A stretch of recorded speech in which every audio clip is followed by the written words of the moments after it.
Hello and welcome again to our COVID-19 educational program from Virology Education. It's online and I'm Anton Posniak from the Chelsea and Westminster Hospital in London. I'd now like to introduce our program directors, Dr. Daniel Koritskis from Harvard Medical School and Jonathan Shapiro from the Medical Center in Israel. We've got a great agenda today. Dan is going to update us on the COVID-19 therapeutics, and as you know, quite a lot's happened since he was last on this webcast. We've also going to be talking about vaccines, and many people have written in saying they want to hear about the latest of vaccines, and we're very lucky that Catherine Stevenson from the Beth Israel Deaconess Medical Center, and she's an associate professor at Harvard Medical School, is going to talk about how far are we with these. The other interesting thing that's happened is the whole issue around children, and it seems to me quite a paradox of interesting things that's happened about their infectiousness, their infectivity, and also some of the strange syndromes that we've been here reported in children. And we've now got Priti Jaggi from Emory University in Atlanta. She's an associate professor there of pediatrics, and she's going to talk about pediatric COVID-19 lessons learned so far, and then our usual roundtable discussion. So, learning objectives. First of all, we hope that you will have an updated knowledge of the clinical data, potential drugs for COVID-19, and have an understanding of the landscape of vaccine development, and can reflect on the clinical manifestations observed in children infected with SARS-CoV-2. Now, don't forget to complete the webinar survey after the webinar, because we would like to hear from you about what you thought about this one and where you think we should be going next. Now, we have got CME in Europe, so you can claim for that. And for the USA, there is 1 credit. And if you go to the FAQs on virology education, it guides you the way through how to get that. I'd like to acknowledge the following organizations that have helped publicize our COVID-19 online educational program, and here they are on the slide. Thank you so much. So let's start, and it's with great pleasure I'm going to introduce Daniel Koritskis, who's going to give us an update on COVID-19 therapeutics. Dan. Hello, I'm Daniel Koritskis from Brigham and Women's Hospital and Harvard Medical School. It's a pleasure to be speaking to you once again on this 4th virology education program on COVID-19 to give you an update on therapeutics for COVID-19.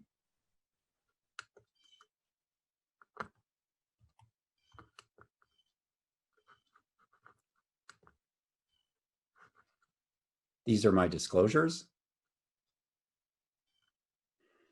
I'm going to cover 3 treatment options for COVID-19: antiviral drugs, anti-inflammatory drugs, and SARS-CoV-2 antibodies, including convalescent plasma. We'll start with a discussion of hydroxychloroquine. Hydroxychloroquine has 2 potential modes of action. It may function as an antiviral by inhibiting acidification of endosomal vesicles, thereby blocking entry of the viral core particle into the cytoplasm, and it may also have anti-inflammatory properties. In this slide, you can see the EC90 for hydroxychloroquine is approximately 4 micromolar in vitro, so there is evidence for antiviral activity in the tissue culture systems, but there have been mixed results from small clinical trials, and one trial suggested faster reduction of SARS-CoV-2 shedding from the oropharynx, as shown in this slide in the lower right-hand corner here. However, these data subsequently have been retracted, and clinical studies of hydroxychloroquine have raised a number of concerns. It's known that hydroxychloroquine can increase the QT interval, leading potentially to increased risk for torsade de pointe and other ventricular arrhythmias. And this study from Mercuro et al. Demonstrated significant increases in QT interval in patients who received hydroxychloroquine alone, or those who received hydroxychloroquine with azithromycin, which is another drug capable of increasing the QT interval. Several large observational studies on the use of hydroxychloroquine in patients with COVID-19 have failed to generate promising results. This slide shows cohorts of patients treated in Veterans Affairs hospitals, whether with hydroxychloroquine alone, in combination with azithromycin, or receiving neither.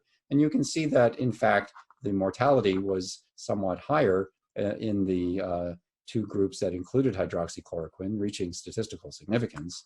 And there was really no improvement in the discharge rate, which was actually lower in the hydroxychloroquine groups than in the comparison group.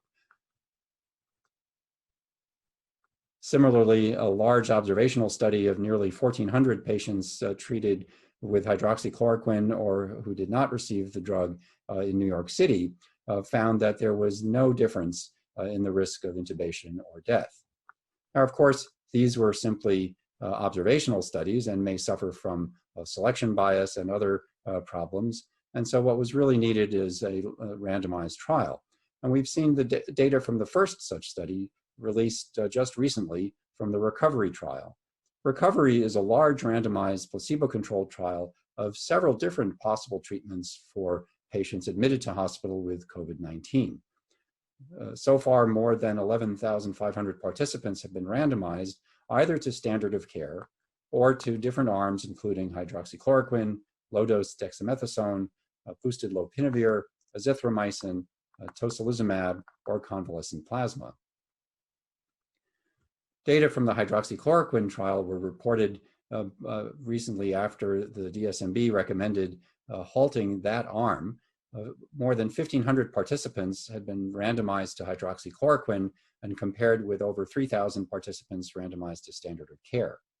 No significant difference in the primary endpoint of 28-day mortality was observed.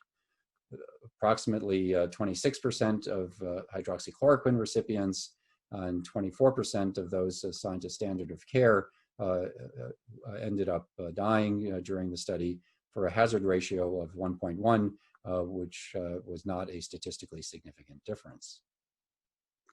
Similarly, hydroxychloroquine has been proposed for post-exposure prophylaxis, and a large randomized double-blind placebo-controlled trial conducted from the University of Minnesota enrolled persons with a known exposure to somebody with laboratory confirmed COVID-19. The index cases needed to be a household contact or somebody who was a healthcare worker or had other occupational exposure. Enrollment initially within 3 days of exposure, but later that was extended to 4 days after confirmation of SARS-CoV-2 PCR positivity in the index case. Recruitment took place in the United States and Canada via social and traditional media. This was a study that was conducted entirely remotely. Participants were recruited remotely, consented remotely, study drug or placebo was shipped to them, and then data were collected by questionnaire. The primary endpoint was symptomatic illness with confirmed molecular testing for SARS-CoV-2 or COVID-19 related symptoms. This study accrued about 800 people. What you can see is that roughly 2/3 of them were healthcare workers. Nearly 90% had what were defined as high-risk exposures. In about 60% of the cases, there was no PPE worn by the exposed individual, and roughly 2/3 of them were enrolled within 3 days of exposure.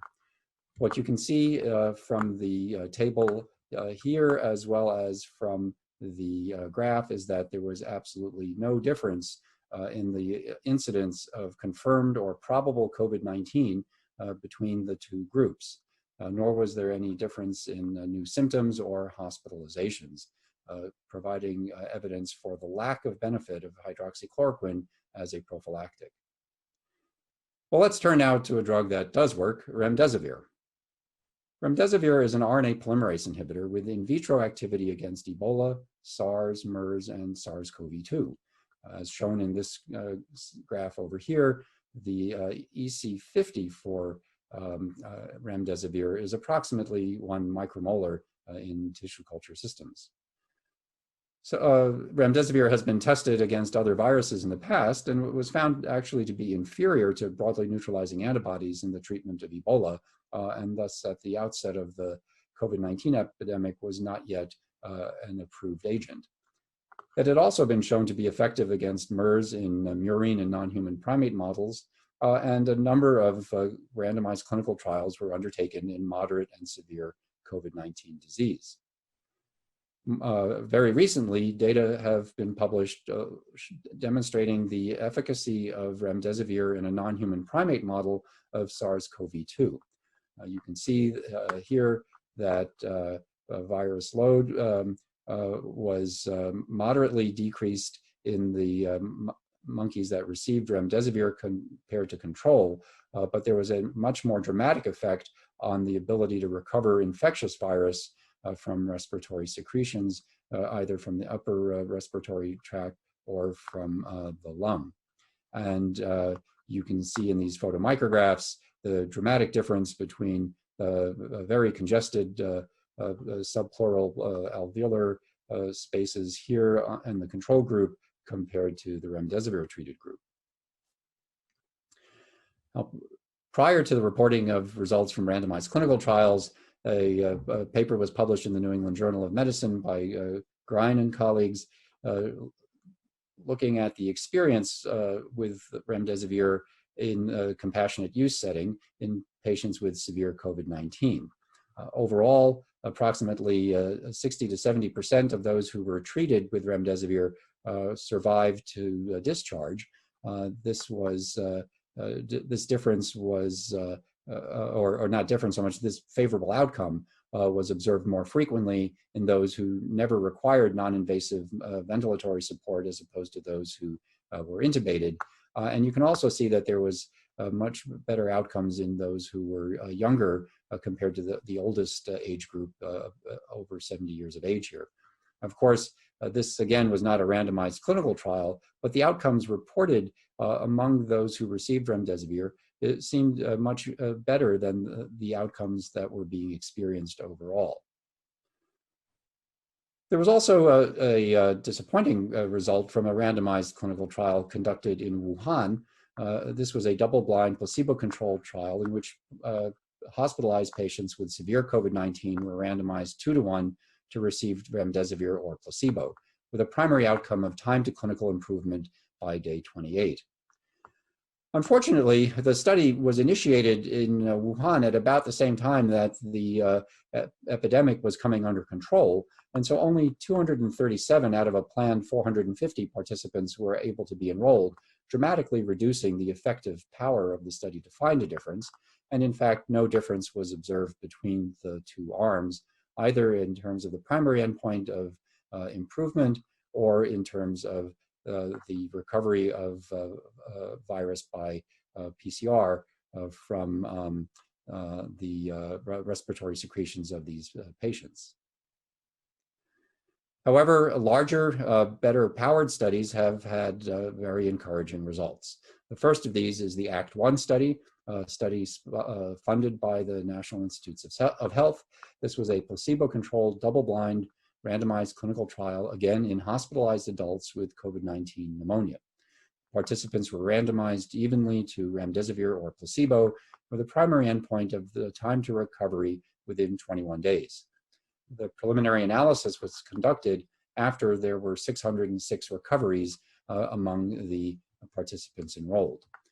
These graphs taken from the New England Journal of Medicine publication demonstrate that overall there was a statistically significant benefit in terms of time to improvement among those who received remdesivir compared to placebo.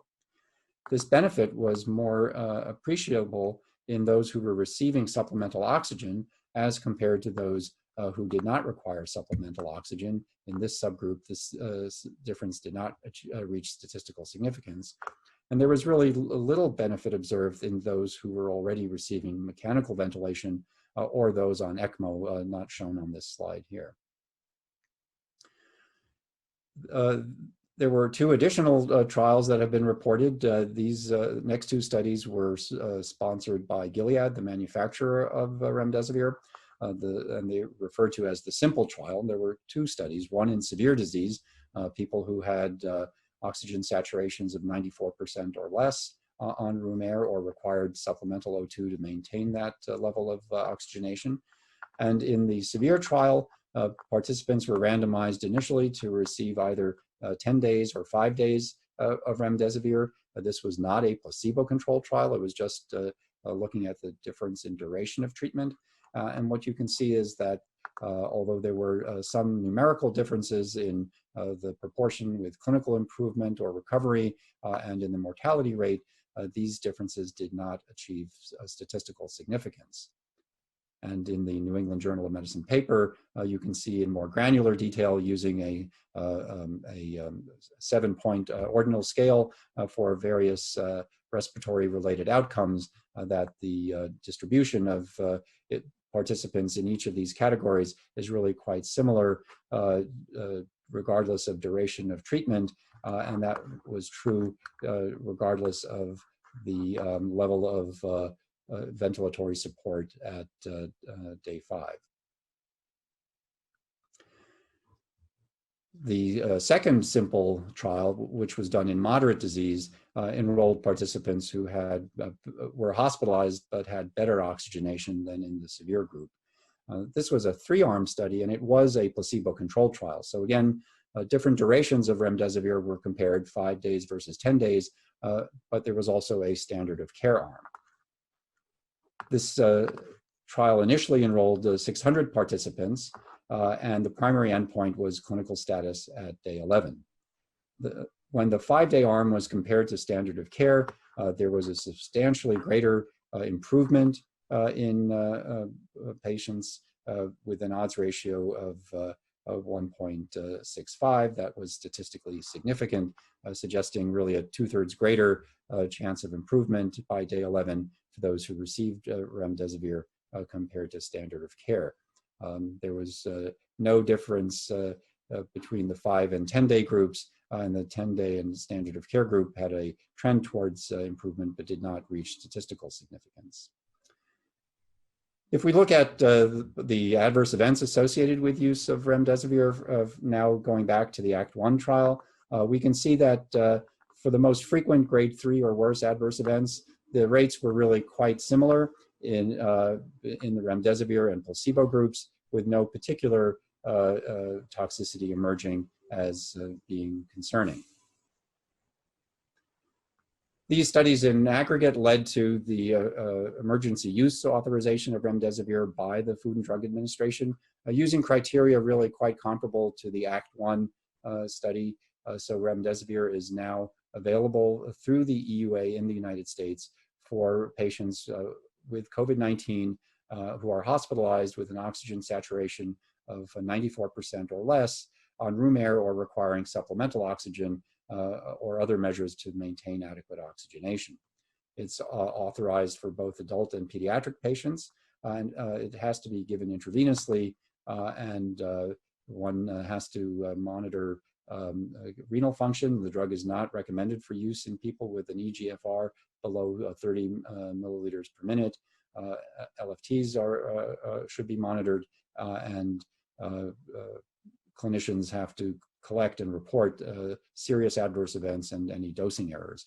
I should mention that at this time, although there is a dearth of pediatric data, just recently it was announced that trials of remdesivir in children with COVID-19 are being initiated.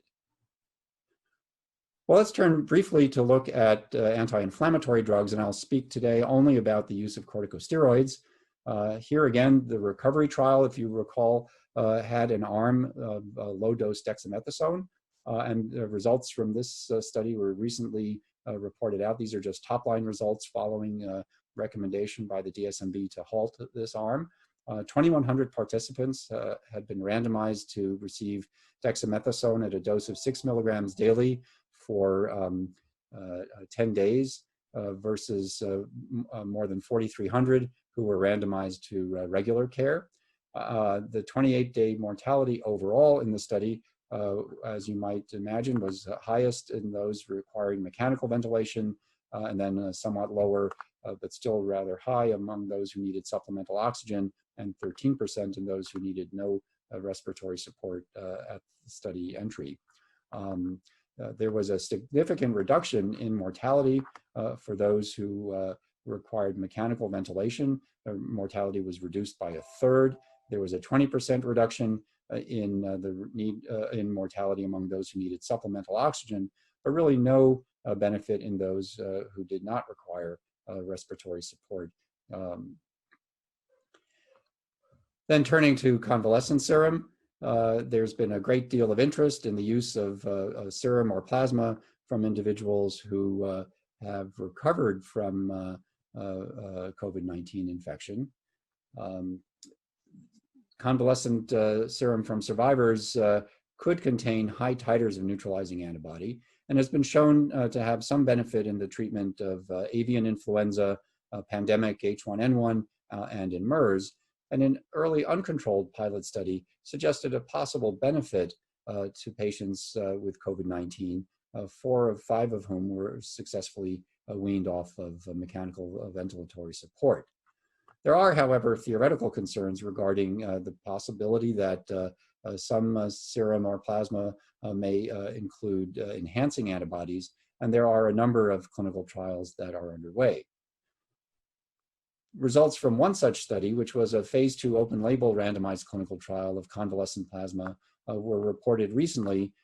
This was a multi-center study conducted in Wuhan that enrolled slightly more than 100 participants, randomized evenly to either convalescent plasma or standard of care. Notably, there was no true control placebo group. They didn't receive fresh frozen plasma from non-immune individuals. They were just treated routinely. The plasma units that were administered were screened for high titers of spike protein specific IgG targeting the receptor binding domain of the spike protein. And the primary endpoint was time to clinical improvement within 28 days. You can see that overall, the study failed to demonstrate a statistically significant difference. However, among the subgroup who had severe disease, there was a significantly better improvement among those who received convalescent plasma compared to control. There was no difference, however, in those with life-threatening disease, the most severely ill patients in this trial. So in conclusion, there is now no compelling evidence for a benefit of hydroxychloroquine in patients hospitalized with COVID-19 or for its use in post-exposure prophylaxis.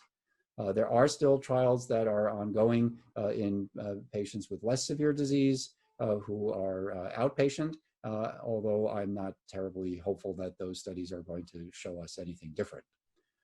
Clearly, remdesivir reduces time to recovery in patients with moderate and severe disease.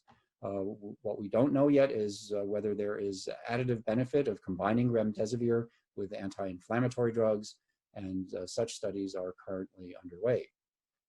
Dexamethasone improves survival in patients with COVID-19 who require supplemental oxygen or mechanical ventilation.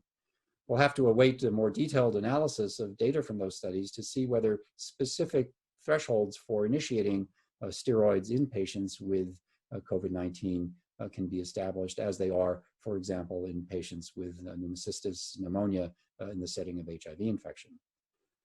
And finally, convalescent plasma may provide benefit in patients with severe COVID-19, but we really need to see more data, and the results of ongoing clinical trials are eagerly awaited.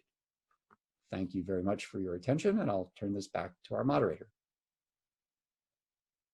Thanks, Dan, for that wonderful overview. And I'm really struck by how much new things are coming in day by day.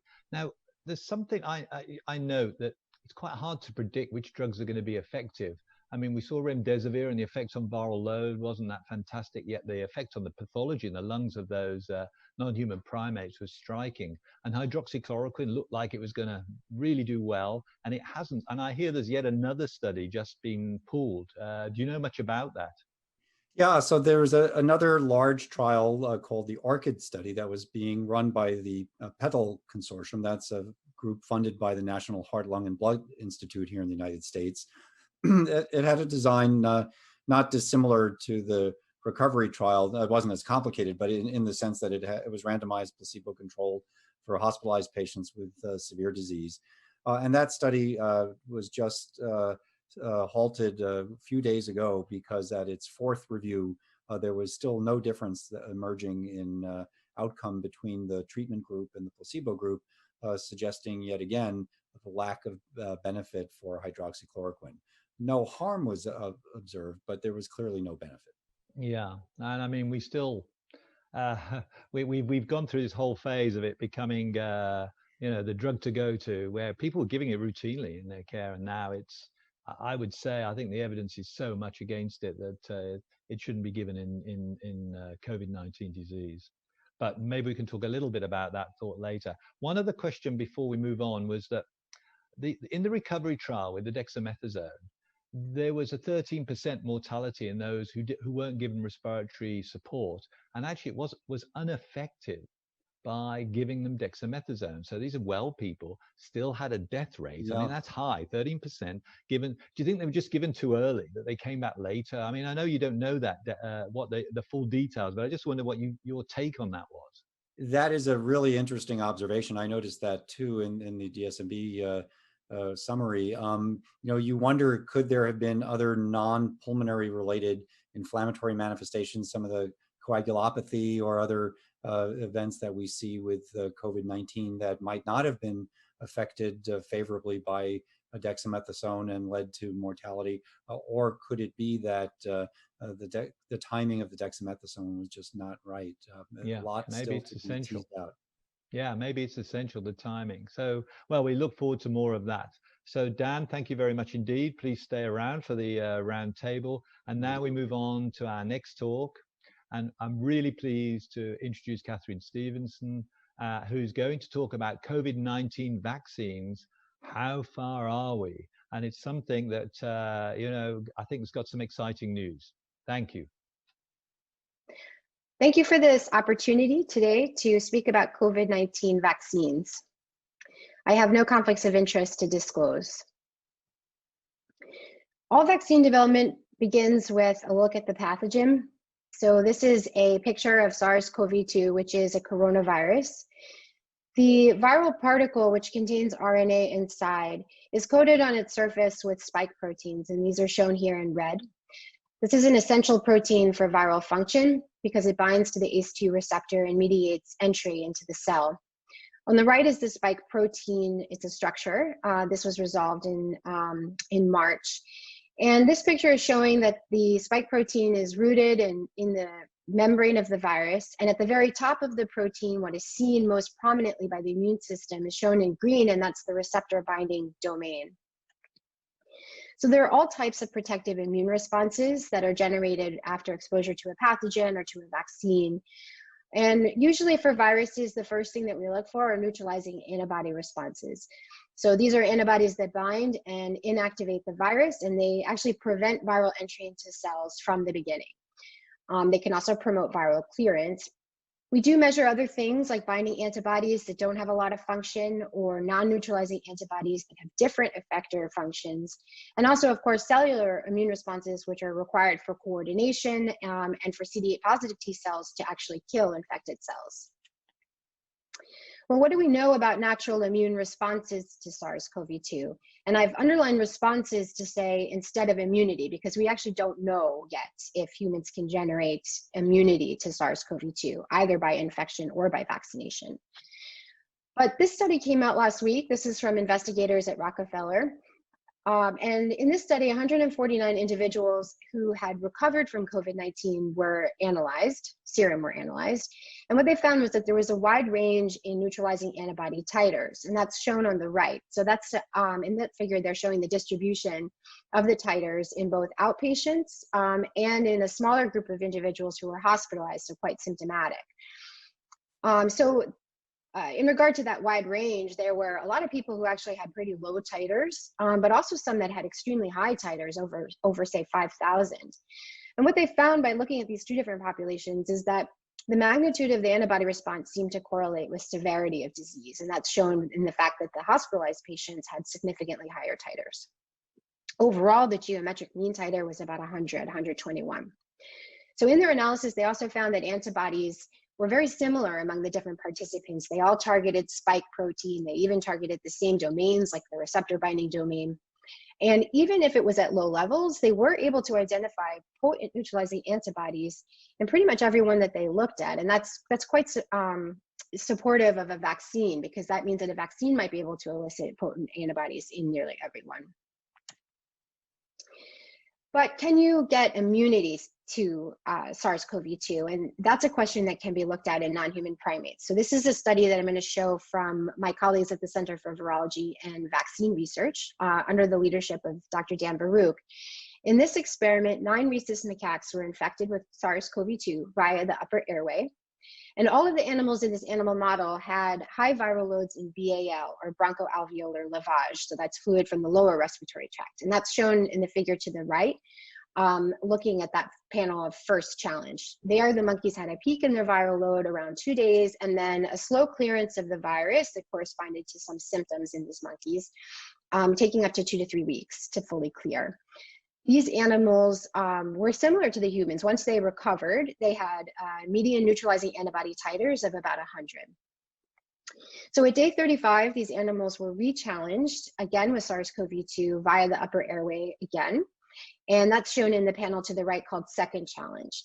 In that panel, you can see that a handful of animals had a blip in their virus that was detected in the first couple of days, and then rapid clearance. And there was no recovery of actual live virus from these animals, and most of the animals didn't have any detectable virus in their BAL, though a lot did in the upper airway, which is kind of interesting. Nevertheless, this is a picture of some kind of immunity. So they certainly looked to be protected from reinfection. Not sterilizing immunity, because a lot of them did have a blip of virus, but at least rapid clearance. And that was also supported by the fact that all of the animals had a rapid boost in their immune response. And that shows immune memory. Well, can you elicit this type of immunity with a vaccine? So this is another study that came out of our group at CBVR, in which 6 DNA vaccines were designed, all of them looking at that very important spike protein. The difference between these different DNA vaccines is that the first one, the S vaccine, encoded for the full viral protein all the way through the transmembrane domain, which anchors it to the virus in little cytoplasmic tail, to other versions that just included the receptor binding domain, essentially like a very long peptide, which is shown in green at the top of the figure. So after immunizing these monkeys, they found that 2 of the DNA vaccines were effective at eliciting neutralizing antibody titers, and in this case, actually higher than 100. And these vaccines were similar to each other. They were essentially the full length of the spike protein. The only difference was that one had chopped off the cytoplasmic tail, but they all have that anchoring transmembrane domain, which it seems to be important for the structure and maintaining the structure and the presentation of the receptor binding domain. So 4 of the DNA vaccines, the ones that were all progressively more truncated, were actually really poorly immunogenic. So this was helpful to know that you're not going to get away probably with a little peptide vaccine. You're going to need the full protein.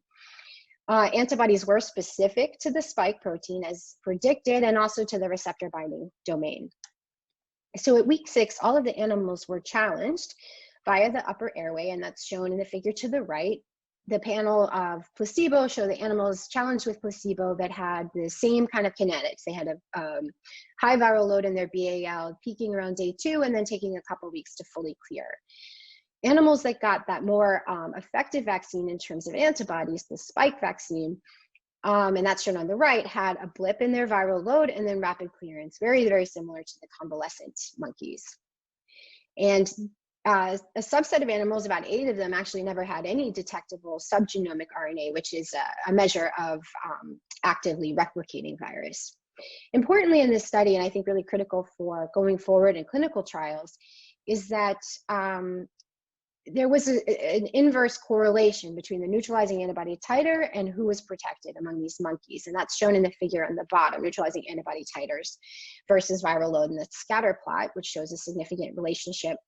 And to my eye, when I drop down a blue line there for the titer of 100, I see a kind of natural breakpoint, and this is not sophisticated, but above 100, most of the animals were protected, and below 100, almost all of them had high viral load. So it's kind of a biomarker that you can use in vaccine development. It may even be the mechanism of protection. What kind of vaccines do we have in that clinical pipeline? Well, there are many, many different types of COVID-19 vaccines. What's important to really know is that, I mean, they're all using the spike protein, because that seems to be a very critical component. So it's all the same spike protein, full length, just different mechanisms of delivery. And that could be by an inactivated virus, just the spike protein, or different methods of delivering the genetic code for the spike protein. So DNA plasmid, messenger RNA, or a viral vector. On the New York Times, you may have seen there's a really nice coronavirus vaccine tracker, and it's fun to keep an eye on all of the different things coming forward, but it can also be overwhelming to look at, more than 100 preclinical constructs in development. So what I want to do is just focus in on what's actually made it into clinical trials and moving forward into phase 2 or phase 3, and that also have some data to share with you. Now, vaccine development is occurring in a very unusual paradigm, which was referred to in the New England Journal as the outbreak paradigm of vaccine development. And what's unique about this paradigm is that the phases of development are overlapping, as opposed to being in sequence. And that's really the key difference. In addition, it's also multiple vaccines going into phase 3 efficacy studies instead of, say, 1 or 2 of the most promising. So in this figure, we have, hopefully, and the way it's intended to be, is that all of the same critical safety assessments are occurring and with the same rigor as they would be otherwise. But what is different is that what's happening at the same time is that we're having global scale manufacturing, because the vaccine has to be safe, effective, and deployable in order to be useful in an outbreak. And that's shown here on the bottom, that the manufacturing is happening now, even though we only have a little bit of phase 1 data. And that is going to involve a tremendous financial investment by governments, by companies, and that's really what makes this a different paradigm. So just to focus on a handful of the vaccines where there's data, and I should say I won't be able to share much description of other vaccines, like even some that we're working on in our group that are quite promising, and we'll just have to save that for a future talk in which we do have more data on them. So the first vaccines with data actually came out of China, which is not surprising given that they were the first to really experience this outbreak. This is a company called Sinovac, which created an inactivated virus vaccine, and this is an old-fashioned but tried and true type of vaccine technology. So basically what you do is you kill the virus and then you purify it through multiple different phases of purification. And the trick is to kill a virus without destroying its structure, because you want it to look like the real thing.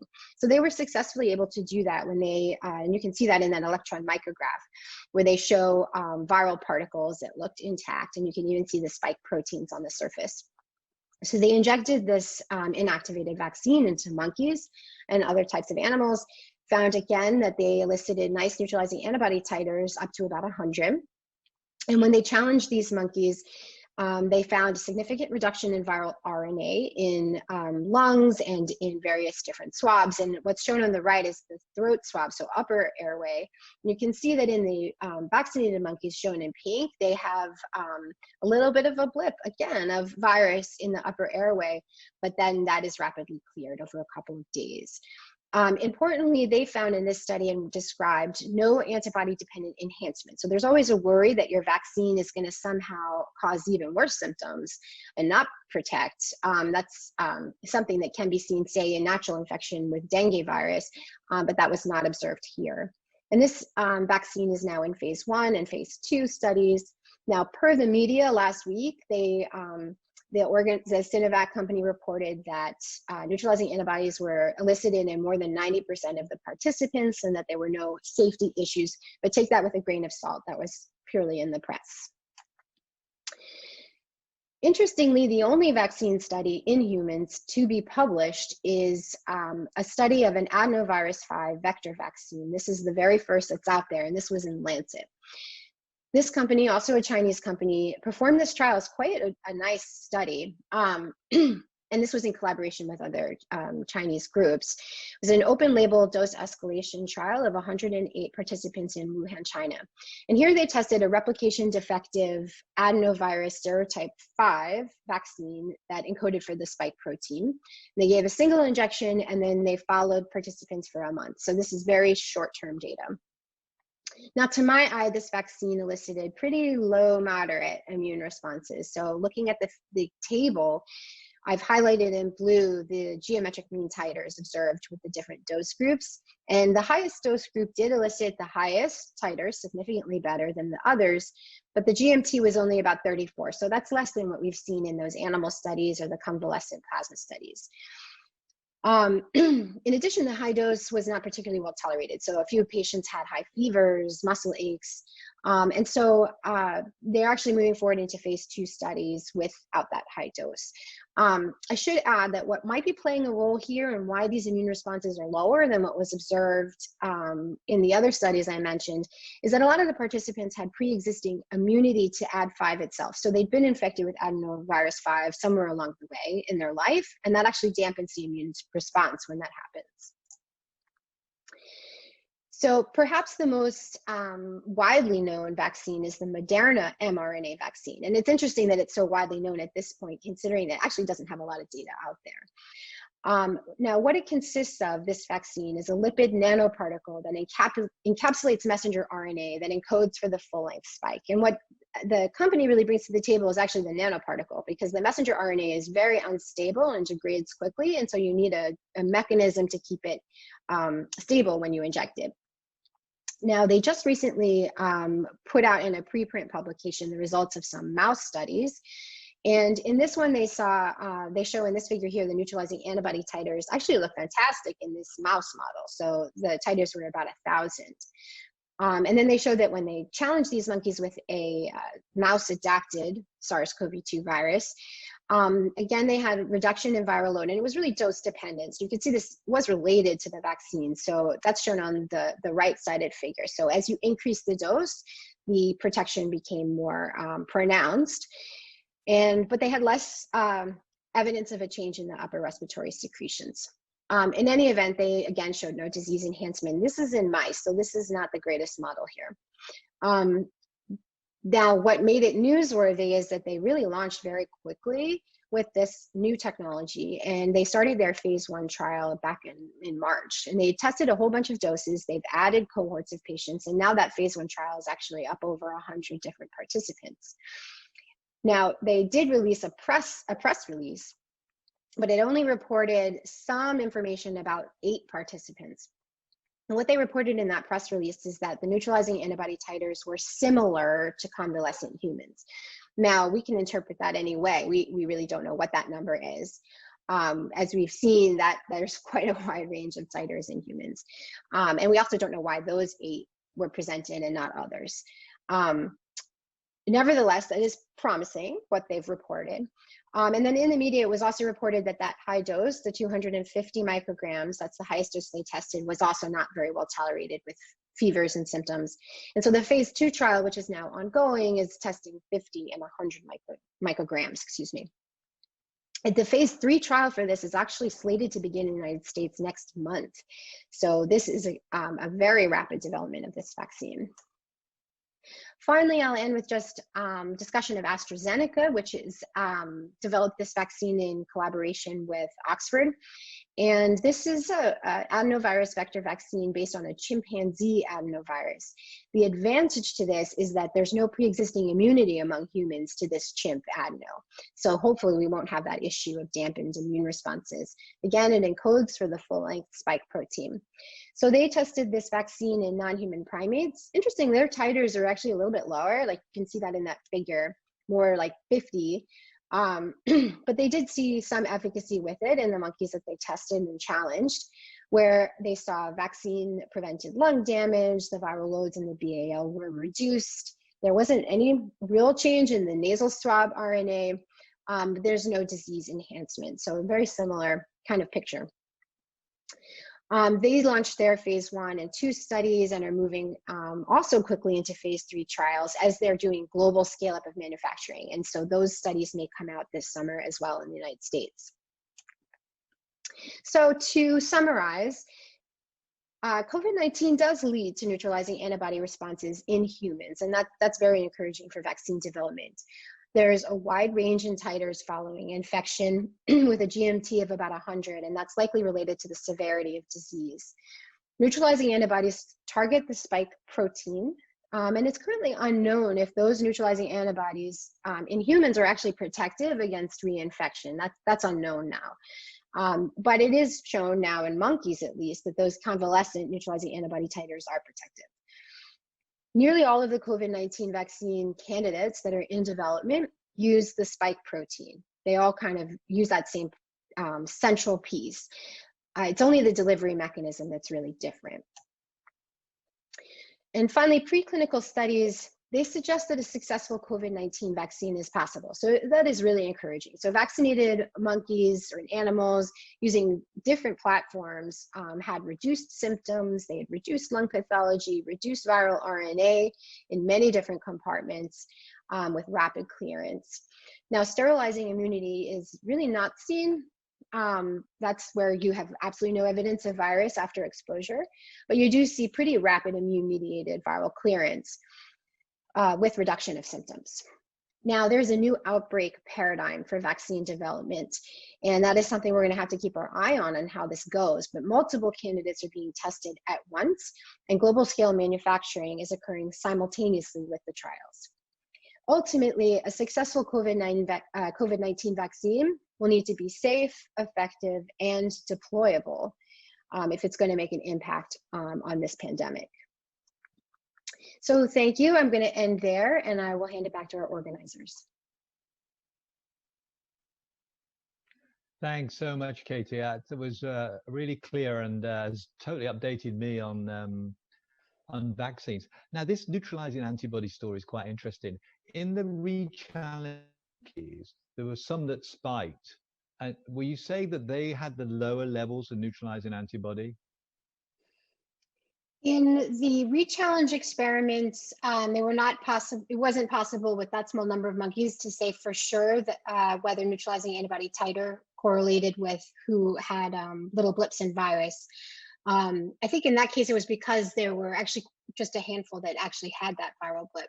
But it was clear in the DNA vaccine study for sure that neutralizing antibody titer clearly correlated with protection. And so I think we could speculate from that what that means for humans is that humans that have individuals among us who had perhaps more symptomatic infection and developed really nice high titers, they may be more likely to be protected in the future than those with low titers, but that remains to be seen. And can you just make it clear to the audience listening in that these aren't easy to measure, and or even if they are, they're very expensive to measure, and it's not a routine thing that we're doing at the moment? Oh, that's a great point. Yeah, this is not a kind of test that you can go to the Minute Clinic and get. No, you need to do really complex assays because you actually have to test a function. You have to look and see if cells are infected with a virus or even a pseudovirus, and then measure whether it's inhibited. So no, that's not something that you can just get at the doctor's office. Yeah, so it's not like Hep B, what's my antibody titer? Okay, I No, just wanted to make that that clear. That's a great point. Yeah, no. The other thing is that you showed the picture of the various targets on the spike protein. Are there any data showing that it's better to go for the whole spike or parts of the spike, maybe dependent on how much mutates, or there's something else going on in the spike protein? I mean, what I've seen just looking at it is that it's really important to have the full length spike protein in order to elicit a robust immune response. Even if we know, and we may determine this, that the key target on that response, what's really important is that receptor binding domain. To actually show that domain to the immune system properly, it looks like it has to be in the form of the full protein, because proteins are three-dimensional structures and they often need to be folded just right for your immune system to see it correctly. And I think that was shown in the DNA vaccine experiment where they tried all these different vaccines with different segments. And the only ones that actually seemed to show the protein properly were the ones that were full. And the thing that I think about is that you have a protein like a bunch of flowers in your hand, and unless you've got it anchored holding that cluster of flowers, then they're all going to fall apart. And I think that's what we saw with the DNA vaccine. Okay, well, that's really important lesson for vaccine development. Thank you very much indeed. So we're going to continue in the roundtable discussion. So hang on in there. And we're going to now move on to our next talk by Associate Professor of Pediatrics from Emory, Preeti Jaggi. And she's going to talk to us about pediatric COVID-19, lessons learned so far. Preeti. Hello, everyone. Thank you for allowing me to talk to you today about pediatric COVID-19, some of the lessons that we have learned so far. My name is Preeti Jaggi. I'm at Emory University School of Medicine in Atlanta, Georgia, and Children's Healthcare of Atlanta. I have no disclosures. The first lesson that we have learned from children with COVID-19 is that children are generally less likely to get ill acutely from COVID-19. These are some data from the Centers for Disease Control and Prevention of the disease that we had in the United States between February 12th and April 2nd. It is noted that children represent about 22% of the US population, but among approximately 149,000 cases in the US, only 1% of hospitalized cases were in children. And only 0.5 to 2.0% were in the intensive care unit. There were three pediatric deaths among approximately 2,500 cases. In this bar graph, you can see throughout the age spectrum that the majority of children with COVID-19 were outpatient, and a very small percentage were in the intensive care unit. The second lesson that we have learned is that over half of children with SARS-CoV-2 infection have milder symptoms. This is some data from China, from approximately 2,000 children with SARS-CoV-2 infection, and approximately 4% were asymptomatic. 51% had mild symptoms, including acute respiratory symptoms or abdominal symptoms, but had a normal lung exam. And in the moderate category were about 39% of patients that had fever, cough, perhaps wheezing, but no obvious hypoxia. Some of these cases, in fact, had no clinical signs or symptoms, but only suggestive findings on chest CT. Severe illness was seen in 5%, in which children were hypoxic, and critical illness was seen in 0.6%, including respiratory failure, shock, and encephalopathy. One 14-year-old boy did die of infection in this Chinese cohort. However, one thing that we have learned is that there are risk factors for severe illness. In a cohort of children and young adolescents and young adults in the Washington, D.C. area, approximately 39% had underlying chronic illness. The most common of these were asthma, neurologic conditions, diabetes, cardiac conditions, and hematologic or oncologic conditions. And approximately 2% of the cohort had obesity, and we do consider this a risk factor for severe illness. On the left here, you can see a series of approximately 48 children that were hospitalized for severe illness in intensive care units across the United States. And a few things that you can note is that those hospitalized in the intensive care unit were more likely in the second decade of life, and the median age of these children was 13. Approximately 73% had respiratory symptoms, and you can again see that several of these children, 40% were medically complex, and 23% had immune suppressive treatments, so had some underlying risk factors. We do see sometimes otherwise healthy children with severe illness with SARS-CoV-2 infection, although it is not common. This is a 12-year-old that I took care of who came on day 2 of illness with fevers and vomiting. Day 3 of illness returned with persistent fevers and new dry cough. By day 5 of illness, they again came back to the emergency room with fevers and shortness of breath and were found to be highly febrile, tachycardic, tachypnic, and was eventually placed on BiPAP and then intubated and required nitric oxide, so was very severely ill. You can see the chest x-ray here on hospital day 1 and then the progression on hospital day 3. This child did not have any underlying conditions, so we occasionally do see severe illness in these children, but we haven't really figured out why some otherwise healthy children get severe illness. We have also learned that children can transmit the disease, but perhaps not very often. And I would say this is all very preliminary data, but I wanted to present a few studies that have looked at this issue. So this is a study in Europe from March 10th through April 10th of 40 children less than 16 years of age with documented illness, in whom contact tracing was performed to identify infected household contacts. In 3 of these children, there was suspected child to adult transmission, but the majority were actually suspected adult to child transmission. So that was only about 8% of the cohort. In Australia, of 9 students and 9 staff with SARS-CoV-2 infection, they noted that among 735 students and 128 staff that only 2 secondary infections were noted. So the transmission rate thus far has not been documented to be very high. This is unpublished data from our center from about 22 families in whom the child was diagnosed with SARS-CoV-2 infection. And we called them about 2 weeks later to understand who else in the family became sick. And a few things I want to point your attention to is that the first thing that we noted was most of the adults in these families had to be working face-to-face with others. And so we think that was probably a higher transmission risk.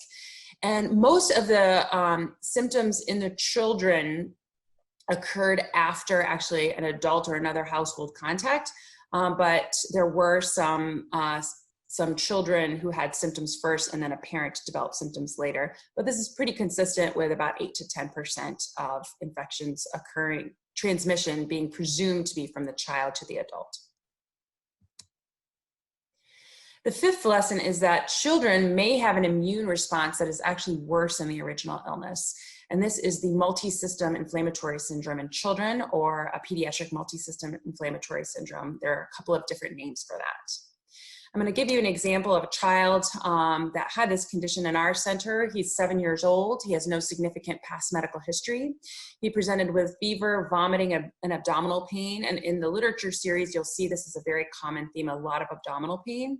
He was irritable. He was highly febrile. And he also had a rash that started on his bilateral palms.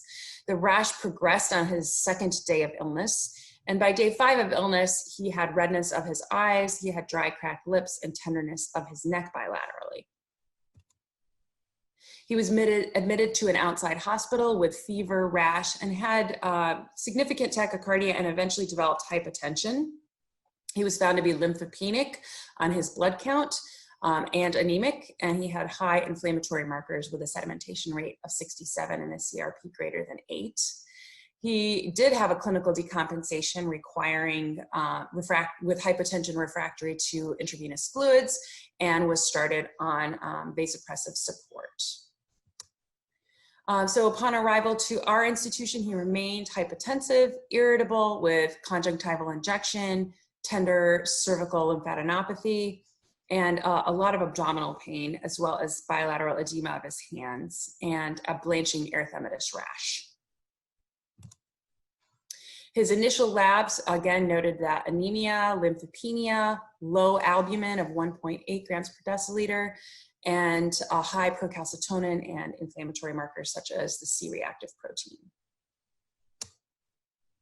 So our differential diagnosis for him was, could this be Kawasaki disease shock syndrome? We know that some children have Kawasaki disease and develop shock. He is a little bit older than most of the children that we see with Kawasaki disease. Most children with Kawasaki disease are under the age of 5. We were also considering this inflammatory syndrome, which we're going to talk about in a minute. Toxic shock syndrome, it was not a diffuse erythematous rash, so that was less of a concern. And other viruses such as enterovirus, adenovirus, and some other miscellaneous infections were also considered. Eventually, he did have PCR testing that was negative for SARS-CoV-2, but he did have a qualitative IgG antibody that was positive, showing that he did have infection to antibody response to the SARS-CoV-2 virus. So this hyperinflammatory syndrome was really based on an alert that came out in the UK around April 27th, and their initial series was published in the Lancet on May 6th. And they described in a very short period of time, of 10 days, several children that had severe symptoms of requiring blood pressure support, hyperinflammation, and symptoms that could be consistent with Kawasaki disease, but not always. And what the clinical characteristics of these patients that were seen was that they were generally over the age of 5, which is different than most of our children with Kawasaki disease. Most had abdominal symptoms that could look like appendicitis. They were generally otherwise healthy children. Several had conjunctival injection or rash, and all required inotropic support. And that was the basis of the alert that went on in the UK. Since that time, we have seen several outbreaks that have been described. This is in the Italian cohort in northern Italy of several children with this syndrome. And after those definitions, our CDC came up with a case definition for multisystem inflammatory syndrome in children. So that's the term that we use here in the United States. And it is a child with fever, laboratory evidence of inflammation, evidence of severe illness with multisystem, meaning greater than 2 or more organ involvement. No alternative diagnosis, and positive either by PCR for the SARS-CoV-2 virus, antigen test or serology, or a known exposure within the last 4 weeks. And some of these children may fill partial criteria for Kawasaki disease. Now you will note there are several different definitions of this illness, and this may change over time. For instance, in the Royal College of Pediatrics and Child Health in the United Kingdom, the SARS-CoV-2 PCR results may be positive or negative.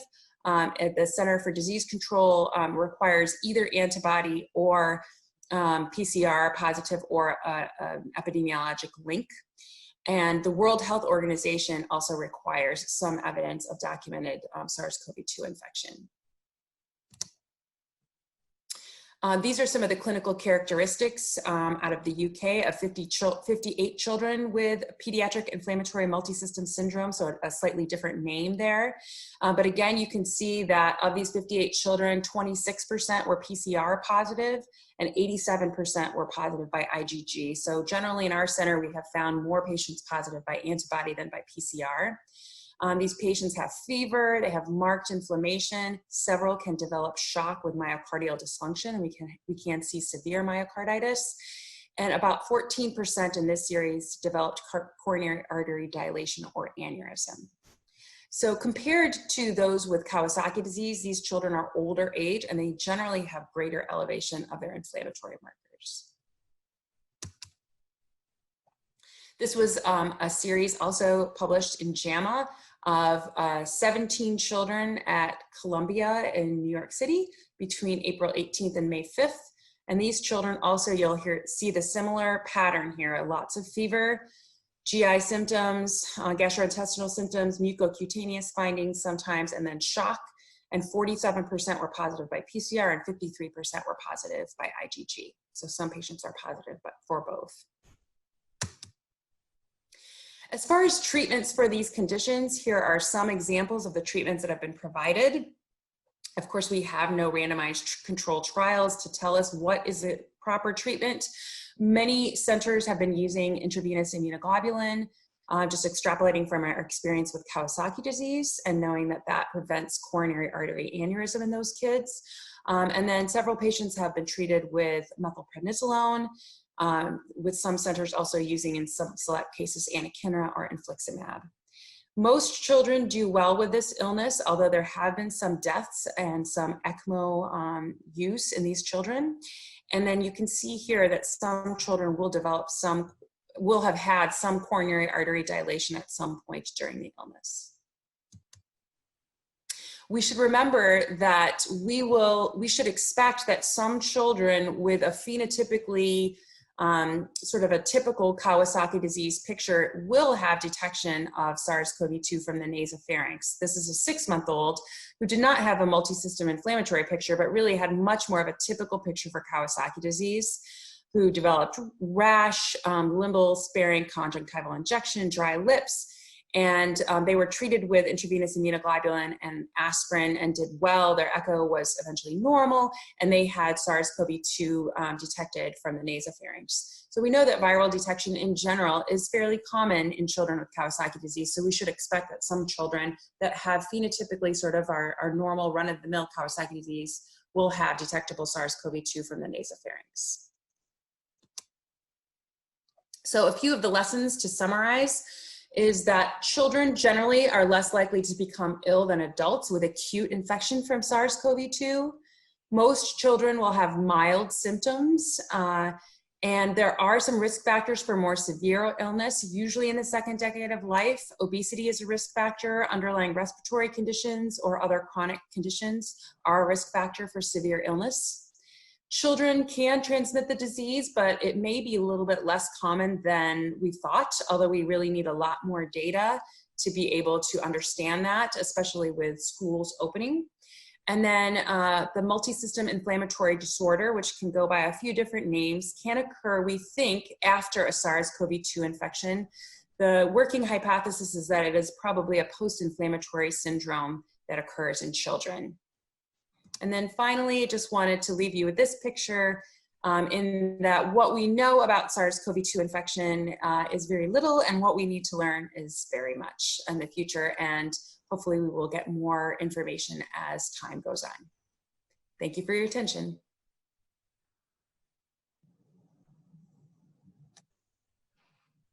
Preeti, that was fascinating. I was riveted by that because this whole difference between children and adults, but I wanted to ask you about this inflammatory syndrome. We've seen in adults that Black and minority ethnic groups, especially Asians, are much more likely to progress to a severe inflammatory lung disease. In this inflammatory syndrome, have there been any signals of that in the children? Yes, there's definitely in our center and other centers, even in the UK, a little bit more predisposition for non-Caucasian children, specifically African-American children. In our state, it is a little bit, we know that 80% of our cases in adults have been in African-American, so we are still trying to sort out is the disease just disproportionately affecting African-Americans in our community, or is it in these children, are they more genetically predisposed to this? And we know that despite this virus circulating first in Asia, where they have much more Kawasaki disease, they did not really see this illness. So it's I think a good thought that it maybe will have some genetic predisposition. Okay, now that'd be fascinating to see, and I'm sure people are looking at that very busily about genetics.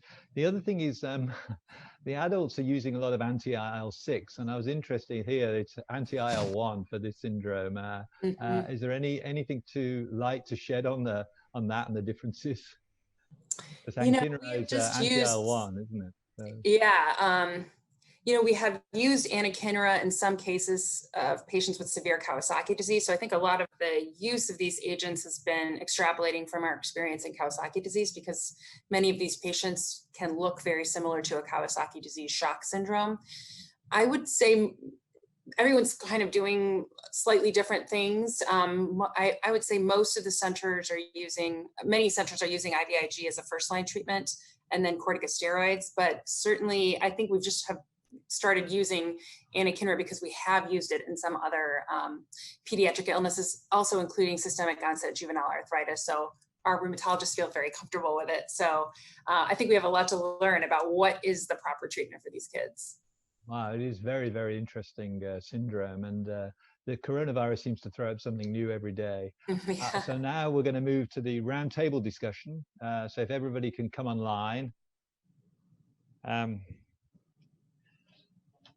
Okay, so Dan, I just want to start with you about this optimal timing of therapy. So so far we have remdesivir and dexamethasone with some data to suggest the utility. How would you use them in terms of timing? Well, I think it really depends on clinical presentation.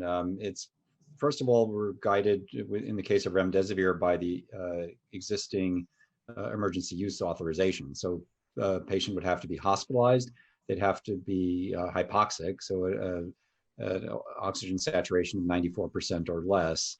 And in that setting, the earlier you initiate the drug, I think it's clearly better. And so I wouldn't wait for somebody to progress. I think there's a question on the back end. If somebody has already been intubated and on a ventilator for many days, is there any benefit to be gained from remdesivir? And because of short supply, we've been really prioritizing the initial use of remdesivir rather than as rescue therapy. I think it's harder to say in the case of steroids. As I alluded to in my talk, we know we have very clear guidelines in the setting of HIV for pneumocystis that based on either the AA gradient or O2 sat when you initiate prednisone or corticosteroid therapy. Here with the results of the recovery trial, all we know so far is it clearly benefited people who required supplemental oxygen and ventilatory support, but it's not clear if everybody should be started on steroids. How severe does your disease need to be? I think it's highly likely, although still unproven, that using these drugs together in those who meet criteria for both would be likely at least additive in its benefit, but we'll need more data on that.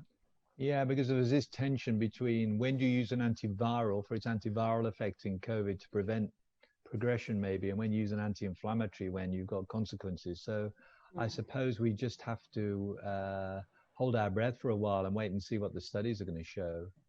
I'm sure there's a lot more data to come out from these trials, both of remdesivir and of corticosteroids, because so much information has been collected, and we've only, even with the published trials, we've only seen the really very top line initial results, and there's a lot more to be learned from the experience to date. Yeah. And Preeti, remdesivir in children, has there been much experience as far as you've seen? We have used remdesivir in children, especially in our oncologic population. There are some of the trials go down to 12 years of age, so we are able to use that. And then we also are able to use it as part of compassionate use. So we have done that in the patient that I presented during my talk. That she was actually the first patient with COVID disease that I had taken care of, and she was otherwise healthy and extremely ill, and she received remdesivir and she did improve. I know it's another nail in the coffin of hydroxychloroquine. Has that been used in children at all? There was a little bit of use in the very beginning, but it's quickly gone away. Okay, right. That's reassuring to all of us, I know. Now, Katie, I'm really quite interested in what you were saying, that vaccines are going to come into phase 3 very quickly next month in the US. And there's been some questions online about rapid development of vaccines, and could we bypass non-human primates? And what are the downsides of getting these vaccines out quickly? Mm-hmm. I mean, one of it is that companies can lose a lot of money in investment, of course, but that's not the issue. Right. I mean, I just wondered what you have you had any thoughts on that? I do. Well, I have lots of thoughts about it. So I think that this type of accelerated vaccine development is possible, but it has to be very well managed. And I think that where the corners can be cut have to be all in financial stuff. So the money that goes into manufacturing, the money and risk that gets put forward without a lot of data. Anything where you have to spend more money on it, that seems fair game. But you can't cut corners with the safety assessments. So I think there are ways that this can be mitigated. And I know in the United States, some of the ways that that's happening is by relying on really experienced clinical trial networks to actually study these vaccines. So when you're looking for safety signals, you need to have really experienced clinicians who know how to look for them. And then you also need a network of communication, because if you have a site at Emory that sees a safety signal, you need to let us know in Boston. So that type of communication network only comes with big national trial networks. And I know that that's something that they're going to do for these trials. So I think that's really important. I think the issue of the manufacturing, you can take too many risks with that too. You have to make sure that your quality controls are perfect throughout that entire process, and that needs to be maintained as well throughout. So I think where we can cut corners is in doing many things simultaneously that involves a lot of financial investment, but we cannot cut corners on the safety assessments. Anton, can I ask a yeah. quick question? So a number of people, including some bioethicists, have argued that it would actually be acceptable in this pandemic situation to do human challenge studies in vaccine. And I'm curious what your take on that is. Yeah, that's why I said jump the non-human primates. Yeah, jump. So I think I would personally, I don't rule that out as an option in the world of problems that we might have. Maybe that would be the right solution in some cases. Working with clinical trial participants, and I know, Dan, you have as well, you know, there are many who are extremely altruistic and would happily sign up to do something kind of daring. The question is whether it provides the data that you need and if it's really going to substantially accelerate development. Because if it's not, then there's no point in doing it. And I think one thing I come up against time and again is that if you have a pandemic or an outbreak that's occurring at such speed and acceleration that you would even consider potentially harming participants in this way, well, then just do an efficacy study because the risk is clearly there. So in this case right now, you know, I don't see it helping us very much in today's pandemic. So I want to ask you all this about who, if you only had a relatively small study of a vaccine, say 15,000 people, are you gonna target risk groups, or how are you going to experiment with that vaccine that may show very good efficacy in the phase 2? I mean, Dan, maybe I can ask you first. Are you going to give it to the elderly, the immune suppressed, or whatever? Yeah, let's say it's a kill vaccine. It's not a live vaccine. Right. That's a great question. I was actually going to be my second question to ask Katie, but I'll give my answer, and then Katie and Preeti could weigh in. So yeah, I think it's really very hard to say. You know, we know, for example, influenza vaccine is much less effective in elderly people. But if we could establish broad population-based immunity among younger people in whom the vaccine is highly effective, that might still have a huge benefit on the pandemic overall. And so I think that in recruiting participants to these vaccine trials, it's going to be important to have a broad range of people at different kinds of risks, because if you put all your eggs in one basket, what if it failed in elderly people but would have been immensely effective in anybody under age 70 and therefore controlled the pandemic? That would still be an important thing to learn. And it's a real challenge. There's going to be a stampede, I think, for participation. Yes. Especially from healthcare workers, guys. So Katie, what do you think? So I think for any kind of efficacy study, you want to study it in a population where you're going to see endpoints. So you're going to want to see it in groups of people that are at risk of getting infected. I think in the United States, that means that we should focus on Black Americans, Latino Americans, other groups that are clearly at increased risk. And also a lot of people with the types, we think immediately of healthcare worker, though I have to say, with increased access to PPE and masks, if masks are used properly, I'm not sure the risk is so bad. So I would focus on things like the poultry factories and the processing, places where, or all of those construction jobs that Preeti managed, all the parents of those infected kids, those are areas where I think we're going to see more risk, or even like in an incarcerated population. So I think we need to be creative about how we're thinking about these at-risk populations.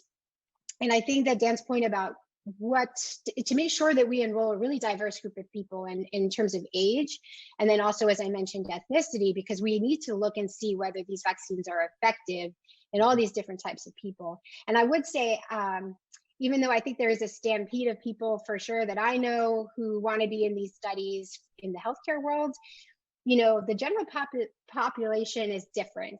And there may actually be quite a lot of vaccine resistance in different groups. And that's something that may be more challenging than we would anticipate.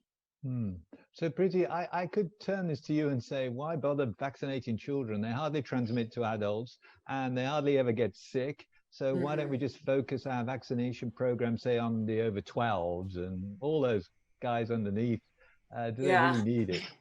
Well, I think there's two questions here. If the transmission percentage is relatively low, but we have many, many children in schools, that may be enough to still propagate this infection in the community. We know with influenza vaccination, in Japan, when they vaccinated school children, they saw decreased all-cause mortality in the adult population. So there are probably some advantages there.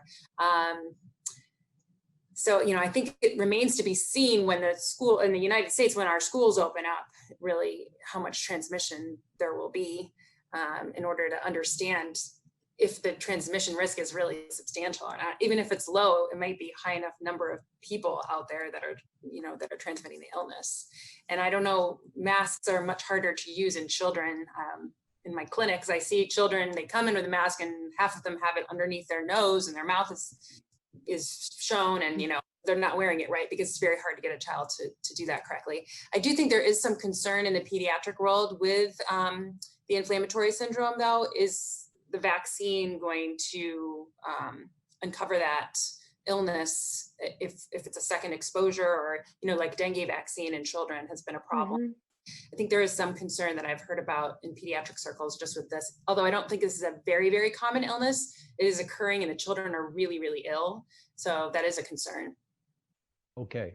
And the other thing I wanted to talk about with this, the transmission issue is the elderly and meeting children. Yeah. Mm-hmm. This is a big problem at the moment for grandparents and carers and etc. with the kids. Have we got any good markers apart from doing the antibody tests, and maybe that's not so good in children, to say that those kids are fine to go and meet their carers and grandchildren, because it's causing a lot of social tension, and I just wondered, in your practice, how much social tension you've been seeing in families because of this whole children adult relationship, which is getting a bit broken for the third I think generations. Definitely, first of all, our antibody testing in children, even with this inflammatory syndrome, every test is different. We don't know if there has been some cross-reactivity with common coronaviruses. So there's still a lot to be learned about these serologic responses in children. And then, as was mentioned, does it give you immunity or not is the question. A lot of people have asked me about grandchildren spending time with their grandparents. As much as possible, I have encouraged them to be outside with masks, because I think that's safer. I don't know that we have enough data to really, say that children have immunity at this point. There was a study in Seattle which saw a pretty low antibody prevalence rates of 3% in their population, even after a period of time when the virus was circulating. So I think that remains to be seen, but I have encouraged people, if they're going to see grandparents, to not be in the same dwelling, but to be outside with masks. Okay. Yeah, we just have to wait and see then at the moment till we have more data. Okay, it's very sage advice. So Dan and Katie, imagine you have a virus, this virus might mutate. Is there any evidence it might mutate and remdesivir won't be effective anymore? Have they looked at remdesivir, Dan, with different varieties of this coronavirus? People have looked. Dennison and colleagues have done a lot of work on this. So first of all, one thing that's unique about coronaviruses compared to other RNA viruses like influenza, or as we're very familiar with HIV and HCV, is that it actually does have a proofreading function. And so the polymerase is not nearly as error prone as the RNA-dependent RNA polymerases of influenza virus or the reverse transcriptase of HIV. And so there's much less accumulation of mutations. Also, they have done selection experiments in vitro, and although you can select resistance to remdesivir, it's a relatively low level, 3 to 5 fold. This is not with SARS-CoV-2 yet, but with SARS-CoV and with MERS and other coronaviruses. And those are very unfit viruses that are rapidly out-competed by the wild type.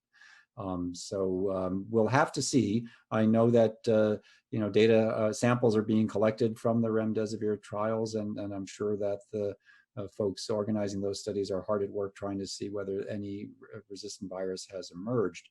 But the consensus is that this is likely to be a much less important issue for SARS-CoV-2 than it is for other RNA viruses. And Katie, for vaccine development, resistant virus, resistant to the vaccine? Right, right. Well, we worry about a different protein. So, remdesivir works on the RNA polymerase, and so that's what its target is. Whereas for vaccines, the antibodies are focused on the spike protein. So the question is, if you have mutations on the spike protein, is it going to escape neutralization? So there's been studies to look at the genetic mutations over time in these various proteins, but I think more relevant is looking to see whether neutralizing antibodies that are elicited by individuals who have been infected, if they actually are kind of broadly neutralizing, like they can neutralize a lot of different strains. And some of the work that they just did at Rockefeller did look at that and found that the antibodies that they characterized were pretty broad. They seem to neutralize all the different variants that they tested. So again, I think that that is promising for vaccine development, that hopefully that should not be a problem, but time will tell.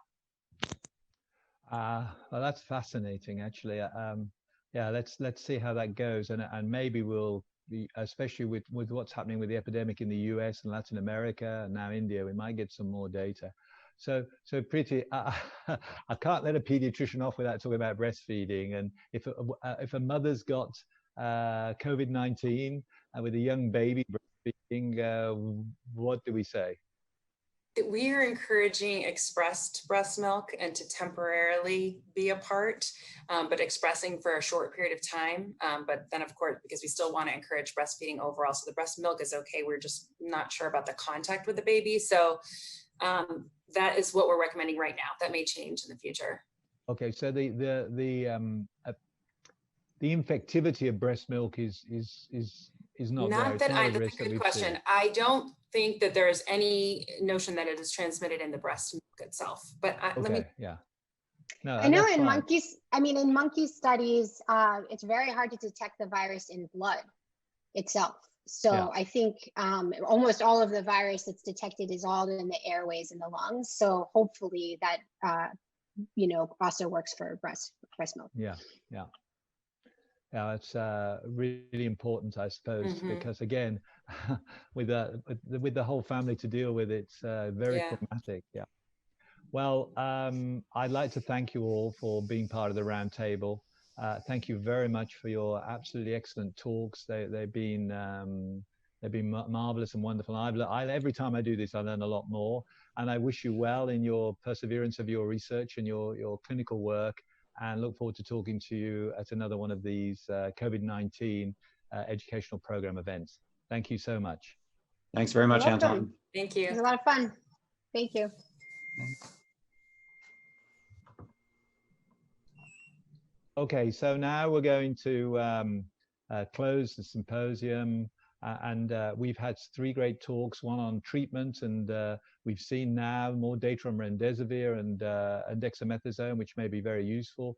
The work on vaccines, that we might need the whole spike protein to go, and that neutralizing antibodies might be a way of looking at the effectiveness of vaccine strategies. And it is quite encouraging news. There's going to be a big vaccine trial happening in the US next month.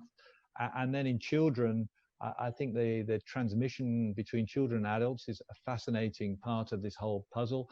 And also this inflammatory syndrome, this multi-system inflammatory syndrome in children, MIS-C, I've learned something new today, is absolutely incredibly fascinating to me. And it may end up, there's been some genetic predisposition. The roundtable was great. So I'd like now to first of all, thank all of you for listening, and a special thanks also to the organizations that have helped publicize this COVID-19 online education program. So